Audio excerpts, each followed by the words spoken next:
to another edition of the Student Fire Podcast, live from the Speak Fire studio. My name is Bobby Burke. I'm a motivational speaker for schools, and I am here to help you live your best life today. What's going on, everyone? Welcome back to another edition of the Student Fire Podcast, live from the Speak Fire studio. Y'all, I told you we got a lot of big things coming. I wasn't joking. I wasn't trying to just hype you up for no reason. We are going to have guests on all summer, and most importantly, we're going to have guests that are real up-and-comers, because a lot of you say, oh, Bobby, I love when you have guests, but how you have these people that have these great followings and whatnot. And I said, that's cool, but I want you to really focus here, right? I told you this summer, we're going to stop looking at all the grad parties that are going on and worrying about Rona and all of these things. I want you to really start focusing on you. And today's guest is literally the best person to jumpstart this wonderful series we're going to take off with. So today, we had this guy, and his name's Ben Eden, and I recently met him. He reached out to me. We're in a speaking group together, and it was one of the most wonderful surprises I could have ever asked for. So, Ben, go ahead and introduce yourself, man. All right. Well, thank you for having me on this podcast. I'm so happy to be here. Absolutely, man. So my name's Ben Eden, as you mentioned. I'm a motivational speaker, a coach, now an author, and I also help host my own podcast. So lots of great things going on. All right, man. So you work with young adults. Why don't you tell us a little bit more about what you do and how you help young adults out? Sure. So what I noticed about young adults is that everybody, but them specifically because I know them quite well, they go through events in life that cause them to have emotions, okay? But the thing is, they often don't understand what to do with those emotions. They've either been raised in a family where they didn't talk about emotions, or the culture that they grew up in says, we don't talk about that. Many times the teaching is, well, that's just part of life and you got to get through it. So translated to these young adults, they think that means I'm alone. I don't know how to deal with this. So now I need to look to other ways to fix how I'm feeling. Then they turn to behaviors that maybe they're not so proud of. Binge watching TV shows all day long, every day. Sometimes at the end, they're like, man, I just wasted a whole day or a whole week. That's not something I can be super proud of. Or it might turn to eating or more mind-numbing things like pornography, drugs, alcohol, video games, whatever you want to call it, whatever behavior that is used to cover those unresolved emotions. So that's something I saw in these young adults, and I saw that their behaviors weren't really solving the problem. They were just trying to solve the problem. And it was even adding to those unresolved emotions. Now they had shame about their behavior on top of shame about their emotions. So because of what I went through, and because I am a young adult and I interact with young adults, I decided to dedicate my profession and my life to helping these young adults deal with their emotions in a better way. Wow, that's amazing, man. I wasn't ready for that level of an answer. Oh my gosh, I'm so excited. So going into that a little bit more, did you ever have any deep emotional pain growing up? And especially, going into your now young adulthood, were there any issues that you found really stuck out to you as you were going on this journey? And again, please feel free to be as vulnerable as you like, or, be as comfortable as you are. Sure. Very good. So this is a story that I've learned to be okay telling, but at first I was very, very ashamed of this story. And that's why it was a source of my emotional pain. So this comes from when I was 9 or 10 years old and I was in elementary school. We were just getting done with gym class. We played dodgeball, and I've been blessed to be quite talented at sports. So I did pretty well at this dodgeball game, and my friends were starting to notice that I was good at sports. So as a 9 or 10-year-old, starting to care about what my friends thought about me, that was kind of cool, right? Yeah. Then we leave this gym class, and my group of friends are laughing hysterically about something. And I'm like, well, I want to be part of this. What's the deal? I ask them, what's so funny? And they turn to me and say, raise your arms. So I did, and they laughed even harder. And I looked down and I realized that I had extremely sweaty armpits. Now you might think, yeah, dude, you just finished a dodgeball game. Of course you're going to be sweaty. What's the big deal? But here I was, a 9 or 10-year-old, not knowing exactly how my body worked. And I must have been sweating a whole lot more than most people, because otherwise, why would my friends laugh like that? And you think, all right, well, that was, about 20 years ago. What's the big deal? Well, that event scarred me that day, and here's why. My friends who I cared what they thought about me were laughing at me, not with me, at me. Therefore, I started to feel separated. I started to feel different. When they said, ew, that's gross, or ew, that's disgusting, I understood it as, you are gross. You are disgusting. Nobody wants that. Nobody wants you. And I felt broken. I felt something was wrong with me. So again, that was 10 years old. Okay. How did it affect me the rest of my life if it scarred me like that? Well, it turns out I have something called hyperhidrosis. That's excessive underarm sweat. There's a number of people who deal with it, and often it's extremely embarrassing because those who don't have it don't understand it. And then they react in those ways that cause us to feel embarrassed or ashamed. So going through life, I would think, all right, I'm just going to try to get past it. It's part of me, whatever. But if I went to game nights, if I tried out for a play, if I wanted to just be myself, I was always afraid that somebody would discover this hyperhidrosis, something that I didn't control and that I wasn't proud of. And my brain had learned that if somebody discovers this about me, they will think I'm gross, disgusting, and they won't want anything to do with me. You can see how that affected my definition of myself, my self-esteem. Now, here's what I did to cope with those emotions of shame and embarrassment. I said, you know what? I don't want people to think that way of me. So here's what I'm going to do. I'm going to be so successful in everything that I do that when people think of Ben, they will think, wow, Ben is so good. He's so talented. He's so successful. He's so great. Fantastic. That's a lot better than saying, ew, Ben's gross, right? So luckily, like I said at the beginning, I've been quite blessed to be talented in a lot of things. So this idea of, let me have this facade of just successful, great. I was an HR executive. I performed well in music. I'm great at sports. Lots of great things. Cool. But that was all my coping mechanism. A close friend of mine actually told me that you don't let people get beyond arm's length. In other words, you keep them at arm's length. I said, that is so true. Because I want people, I'm so happy when people think Ben is great, Ben is successful. But I don't want them to get any closer because they may discover this part about me that I don't control and that I'm not proud of. But honestly, I don't really understand. These emotions, something that happened to me that caused these emotions that I didn't fully address at the time. And now I tried pushing them in the back of my head. For me, it's the back left part. I don't know what that really means, but hey, that's where I feel it. And they're still there, still affecting me. So what did I do about this? Because it really affected. Now, sure, I was still able to do great things. That's great. But beyond and behind, I felt disconnected. I felt unreal. If I was in a leadership position, I would be in charge of this great activity and go super well. And it would look like I'm popular, let's say, and getting along with a lot of people. But I really felt like I just didn't relate, that all my relationships were superficial. So another way that I coped was, well, I hate these feelings. I hate how I feel about myself. I started to hate myself a little bit. So I started to turn apathetic. I said, well, if I'm not going to understand these feelings, then I'm not going to have feelings. If I can't be happy, I won't be sad. Now, if you know the movie Inside Out, I don't know if we'll get into those details quite much, but when happy and sad leave the brain, it only leaves anger, fear, and disgust. Well, those are certainly feelings that I had left over. One more thing. You see how this is just piling on top of each other. These emotions that I don't understand that turn to something else, that turn to coping mechanisms that make me more and more frustrated about life. And they turned to behaviors that I wasn't proud of.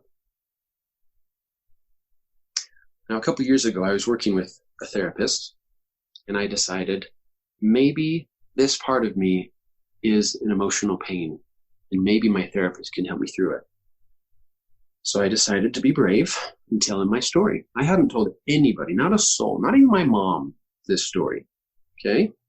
Nobody knew about it except maybe the couple few that accidentally discovered it, but then they didn't understand it because then it was just an embarrassing moment.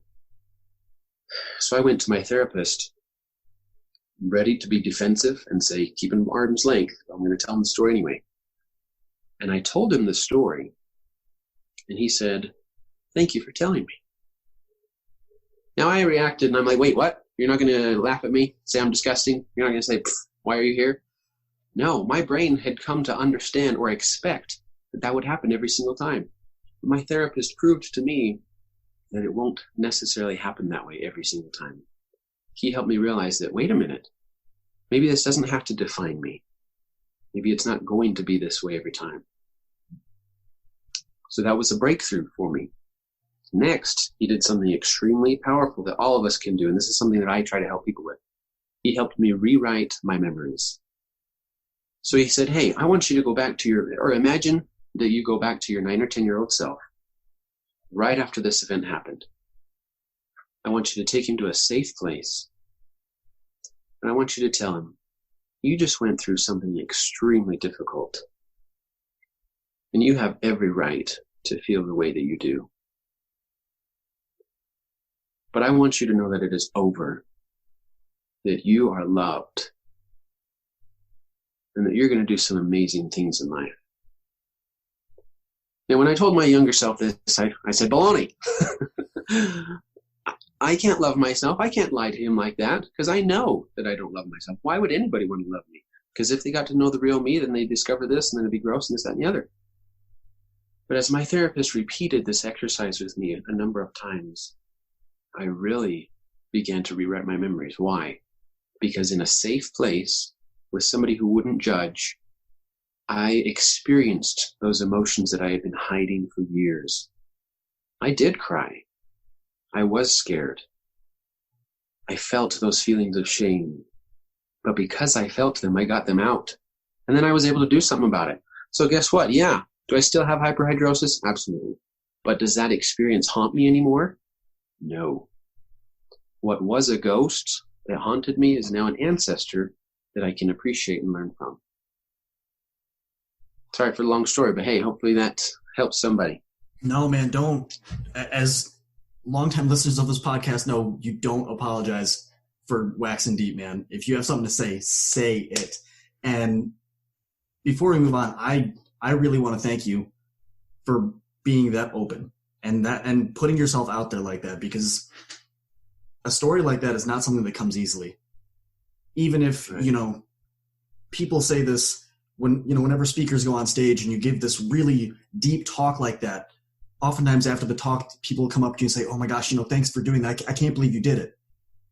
And they don't see how many times we've had to rehearse that. But the greatest thing about your story right there is it wasn't this perfectly polished, wonderful, rehearsed story. Sure, there were some points where, you've said this before. You're a professional. But you got raw. You didn't hold back. You didn't hide the really vulnerable parts. You said, listen, here was my experience. Here it is. I'm not afraid of this anymore. And man, I want to thank you so much for that. And to all of our listeners, everyone that hops in, my DMs and emails me and whatnot, that's what I'm talking about. This is exactly why I brought Ben on, because you can't fake that. We've had guests on before where they're saying, oh, I'm this professional in this. And the second you heard him start talking, you could tell it was polished. It was practiced. It wasn't raw. What you just got is something that's a story I'm going to take with me forever because it was honest. Oh man, you sent, I got shivers. I can't. Oh, that was amazing. Thank you. So let's move on. So you're a professional speaker. Mm-hmm. What is it that made you want to really focus in on working with young adults? You could have worked with any demographic. You used to work in HR. You've been in copious leadership positions. What is it that made you really want to say young adults are who really need this help?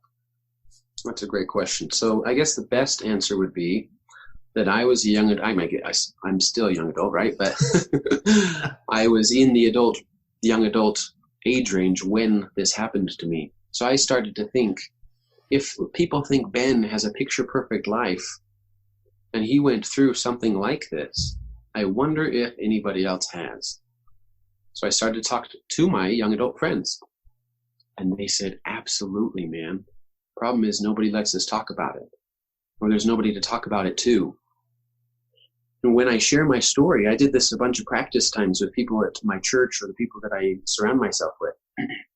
And as they heard this story, I don't even know their story, but they came up to me afterwards and they said, I thought nobody would understand me, but you totally understand what I'm going through. And I thought there was no hope, because some of these people, like I said, I call them unhealthy coping mechanisms. I don't understand and don't like these emotions, so I'm going to do something to either numb it or relieve it. Some of these people were considering suicide. Some of them were in pornography. Some of them had extremely destructive behaviors. And all of these things, as I talked about beforehand, just piled on the feelings of shame and self-loathing. And when they heard my story and said, I am not my behavior, I am not my past, there is hope for what I'm feeling right now, this was life-changing for them. Here's the other aspect of why I do what I do. Yes, I've been successful in a lot of things. And I could be a professional speaker that says, hey, here's how to build your dreams. Here's how to think positively. Here's all the things that you can do to do great things. And that's exciting. And I love talking about that, to be honest. But what I've seen, not only in my personal life, but at work as an HR director, a lot of times people who hear those messages about building your dreams have something holding them back. And they say, yeah, fantastic presentation. I know you could do it. I know you've done it, but I really don't believe I can do it. Why? Because they have an emotional pain of their own. I hate myself when I'm alone. Or, hey, I have this thing that happened to me 20 years ago. And if I tried to build my dream, people would discover this about me. So there's no way I will do that. So I believe as a speaker and as a coach, you're more effective when you have gone through something instead of just speaking theory, right? So I said, all right, well, if I was this, then I'm going to find any other person who's going through this and I will give them hope. Literally, when people come into the class, especially when they hear the title emotional pain, they're like, oh boy, what's this going to be about? But they leave the class with light and hope in their eyes. They say, wow, more people need to hear this, and I am so glad that I now feel hopeful. Wow, that's amazing. Oh my gosh, I love that. So jumping off that, so what's, how to put this? What are some strategies or some methods that you use to really help people get to that point where they can not only handle their emotional pain, but just address it in the first place? Sure. Here's an example. Like I say, I think, and it's nothing to feel ashamed of. A lot of times, just naturally, when we don't understand something, we all of a sudden feel bad. Because we think, oh, I should know how to do this, and I don't, so therefore I'm not good enough.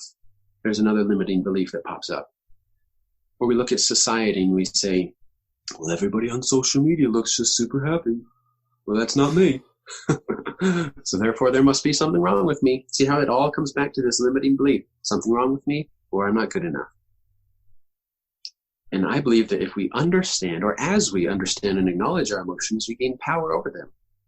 And how do we do that? Well, we practice talking about them, and we give them names. When you give something a name, you put a boundary on it, and now you have power over it. So when we're having an experience, say, I'll give you an example of somebody I've worked with. Her dad is hard to work with, okay? She wants to have him be proud of her, but that's hard to do. And he's been into the drugs. He's had a very difficult life of his own. So to have her dad appreciate or be proud of her is quite the challenge. So what are some emotions that she might be dealing with? She might not know, because it's just like, oh my goodness, home life is so difficult. I just don't know how to please my dad. And she might feel like she can't talk to anybody because can't talk to my dad about it. That would just be awkward. And my mom has enough to deal with. And my sisters, I just don't want to burden my family because they already have enough burdens. That's almost quoted by her. So when she comes to me, I give her a safe environment to talk about how she's feeling. Many times we're afraid of what we're feeling. We don't want to admit it to ourselves. We're afraid of facing that emotion. Sometimes because we feel bad that we feel that way. Maybe I feel bad that I don't like my dad right now. Maybe I feel bad that I'm angry at him. I should just feel love and I should just be happy. Well, if we think I should, then we start to think I'm not, and now I'm not good enough.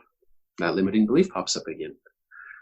So when I'm talking to this girl, I say, well, how are you feeling? And if she doesn't know, that's okay. I help her with labels. I say, do you think you're feeling angry?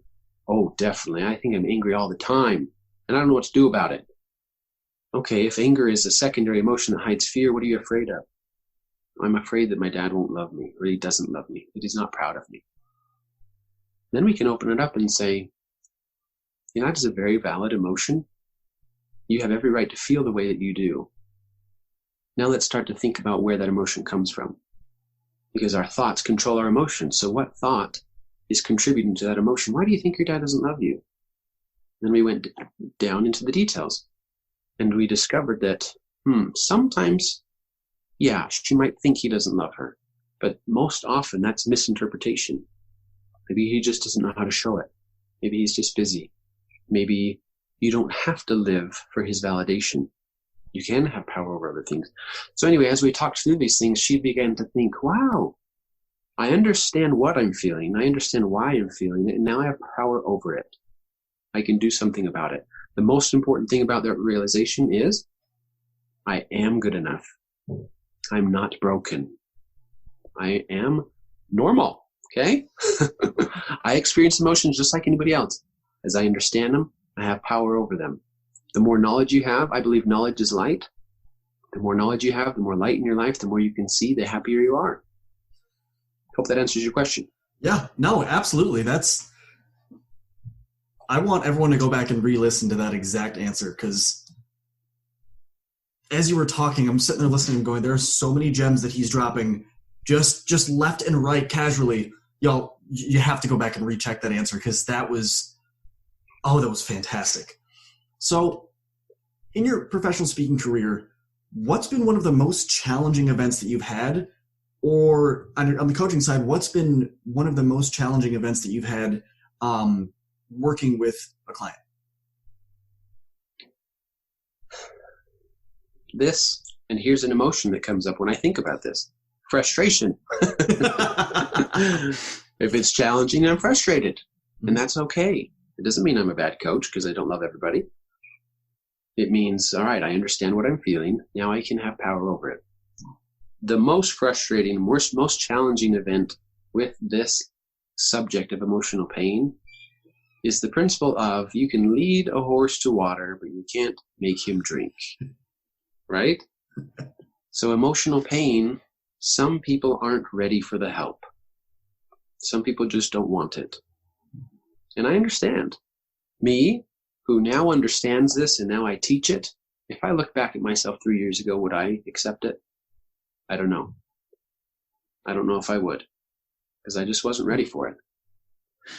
But yeah, if I share my story with people, actually, yeah, if they're in one of my speaking events and they're listening to my story, then they don't have a choice because they're there already. But if it's a coaching client, and as I'm talking to them, I can tell that they just don't care. And they're like, oh, emotions are dumb anyway, and I'll never work out, and there's no solution to life. Then it's like, well, I could tell you my story. I could tell you knowledge that will help you. But if you're not going to accept it, then it's just, I don't like to say it's not worth it, but that's kind of the idea, right? You're just not ready for it. And that is a challenge. Yeah, I 100% follow you on that one, because we've all been there where, you're in the middle of, you start a coaching session and they're just not into it. But I really commend you on being able to recognize that early and go, okay, we're not going to dive, 12 meters deep on this one, because you're not ready, right? That's something I feel a lot of coaches don't do. I've worked with a lot of coaches where they have their agenda and that's what we're doing every session and blah, blah, blah. But that's really unique. to have that level of insight. So piggybacking off of that, what's been one of your most memorable or your favorite experiences that you've had either speaking or coaching? Sure.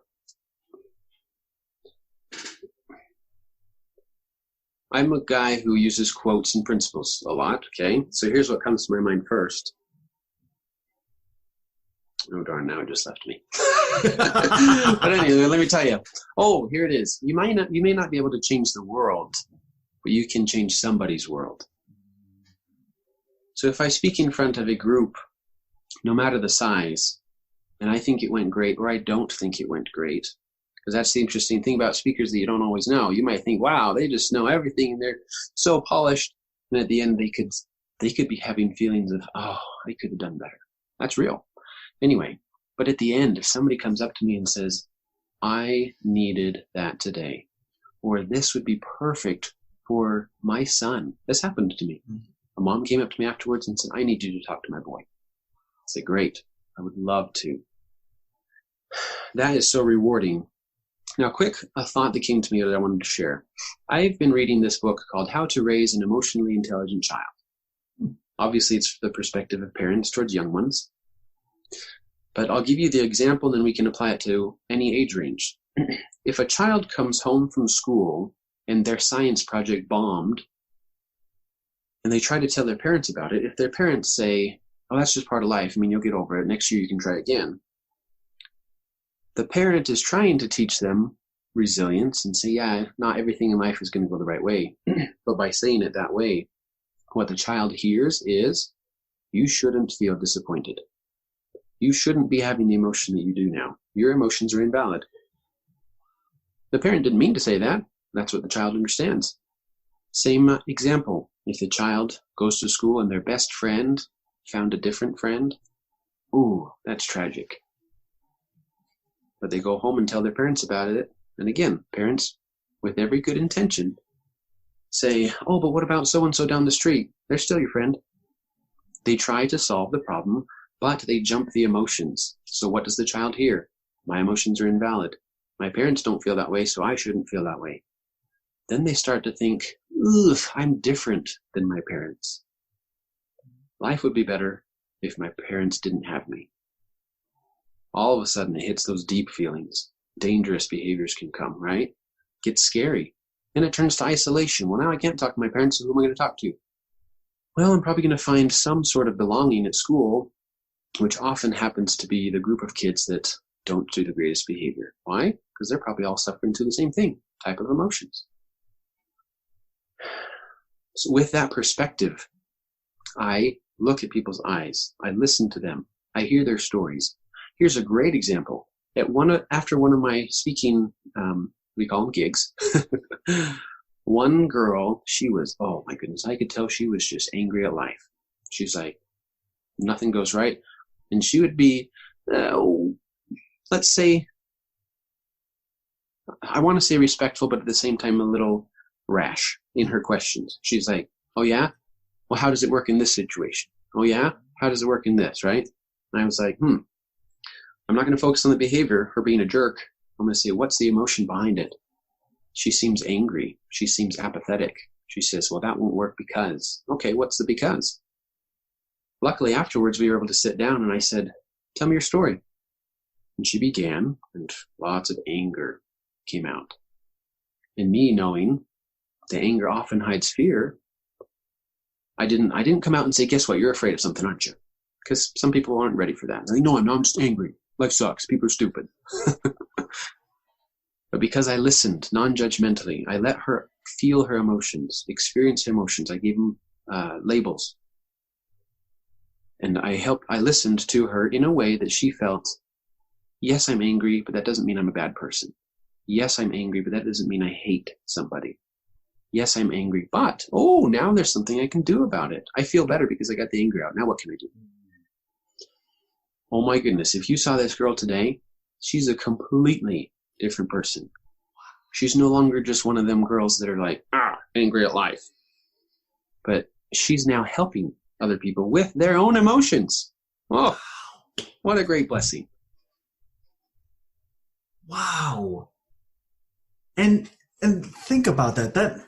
one small conversation completely changed the trajectory of her life. Mm-hmm. That one little act. Sorry, we talk about this a lot on this podcast, is I'll tell everyone until I'm blue in the face, what you do matters. The small conversations, the small acts of kindness, the little things that you do can and do change lives. You don't see it. You're not necessarily going to see the immediate result, but it matters. And this right here was a perfect example of that. Wow, man, that's incredible. Wow. So, y'all, we've heard Ben's story. I've been on an emotional roller coaster that I was not ready for in the absolute best way. Ben, if you wouldn't mind, how can people find you on social media? How can people, get a hold of you? Sure. Before I tell that, can I give one more tool to help people? Go for it. Awesome. This came to my mind, and I think it might be helpful for some people. First, an acronym that helps you label your emotions. Very common emotions to have right now during what's going on in the world, but also really anytime, if you're going to school, if you're not going to school, whatever. It's the acronym BLAST. Bored, lonely, angry, stressed, and tired. If you think through your life and think, wow, yeah, I felt that. Maybe I'm feeling that right now. And how I like to do it is say, for example, one night I had a group of friends over, okay? Friends, people I like, for a game night. We were doing something fun. But towards the end of that game night, I was like, man, I'm just not happy. I'm not feeling it right now. I don't want my friends here. What kind of emotion is that? Weird, right? I started to doubt my feelings, whatever. And when they left, what I wanted to do was go to a behavior. I just wanted to watch a show before going to bed. But knowing what I know, I said, why do I want to watch this show? I'm not saying it's bad to watch shows. I'm saying if you're watching a show to cover your emotions, then you should probably address your emotion first. So I said, fine, I won't watch the show right now. And I did. Here's another acronym that will help you. I've used the phrase today that says, as you understand and acknowledge your emotions, you gain power over them. Power is an acronym, PWR. I call it pray, write, read. Praying is talking about your feelings to a master healer. If you believe in God, great. If you don't, higher power, whatever. Who you're talking to can help you with your emotions and getting them out, just like we've talked about today. Talking to somebody in a safe environment will help you with your emotions. But what I did that night was the W. I wrote out my emotions. I said, this is how I'm feeling. I'm frustrated. I'm angry. I don't understand. I'm kind of lonely. I just had friends over, but yeah, I'm kind of lonely. Why? Because I didn't make meaningful connections with them. That's fair. That's totally okay to say. Now that I got them out, I don't feel that energy bottled up inside me. I slept well, and it didn't bother me after that. Then I can say, well, what can I do next time? Well, maybe I can have deeper conversations. Maybe I can play a different game. Whatever. Power comes to me, right? And then just so you know, the R is reach out. My friends, as one of the emotion is lonely in BLAST, lonely leads to isolation and more destructive behaviors. And the best antidote to that is the opposite, reaching out, connecting. Reach out to a friend. Say, hey, how are you doing? You don't really have to have an agenda. Just reach out to them, and they will love it. And you will be much happier too. You will avoid all those temptations, I call them, for destructive behavior or unhealthy coping mechanisms. And that'll be power over your emotions. So many great tools that we can have. So to answer your question, Bobby, how can people get a hold of me on social media? I am on Facebook and Instagram under Ben Eden Speaks. I have a YouTube page. What I would love for people to join if they're interested is my private Facebook group called Champions of Self. There we talk about things like this. How to achieve your dreams, great, on the positive and cool, fun side. Also on the necessary side of what emotions are you feeling? What's holding you back? Let's help you through that so you can unlock your potential and fulfill your dreams. That's fantastic. Y'all heard it right there. You need, not going to say you should or you have to, but I'm just going to say you should probably go check those links out. Like the second you're done with this, if you're driving, please do not do this now. But for those of you, if you're sitting down, whatever, go give Ben a look. I'll tell you right now, there's a lot more insight into what you're looking for than you think. Just going to leave it at that. go on this journey on your own. Ben, thank you so much for your time. Truly, thank you so much for going on this journey and taking all of us on this journey with you, because this is hands down one of the best episodes we've ever had, ever. And thank you. This would not have been the same. Well, wouldn't have happened without you. So again, y'all, thank you for tuning in. Ben, thank you for your time. Everyone, if you enjoyed this episode, hop on whatever podcasting platform you're listening to this on, leave a review, go give Ben's links a look, and I hope everyone has a wonderful week, and we'll catch you in the next one. Peace. Whew, that was another awesome episode of the Student Fire podcast. Thank y'all for sticking around for this long, but I got a question for you. Have you ever thought about starting your own podcast? See, when I was trying to get this podcast off the ground, I had a lot of questions, like how do I record an episode? How do I get my show to apps? Like, do I have to do it individually, or can I just have one place that does everything for me? And most importantly, how do I make money from my podcast? Is that even an option? Well, honestly, y'all, your answer is Anchor. Anchor is the one-stop shop for recording, hosting, and distributing your podcast. Best of all, it is 100% free and ridiculously easy to use. And now, Anchor can match you with great sponsors that want to advertise on your podcast. Yes, you. That means you can get paid to make the podcast. You can get paid to podcast the right way. In fact, that's exactly what I'm doing right now by reading this ad. If you want to get down on this, if you want to make your podcast a reality and you want your success and your word to be a thing, man, you already know. Hop over to Anchor and give it a start. You won't regret it. Catch y'all in the next episode. Peace. I got you. It's coming. Are you ready to ignite the fire? We are Speak Fire. Oh, and by the way, that's fire with a Y. What's going on, everyone? Internal fire. Student fire. Young fire. Father's fire. Leadership fire. Champion fire. Unlocking the fire within. Thank you all for tuning in. Let's grow. Speak fire. Speakfire.com. Speak Fire with a Y. We have a new episode that comes out every Monday at 4 a.m. Are you going to be up with us? Deuces.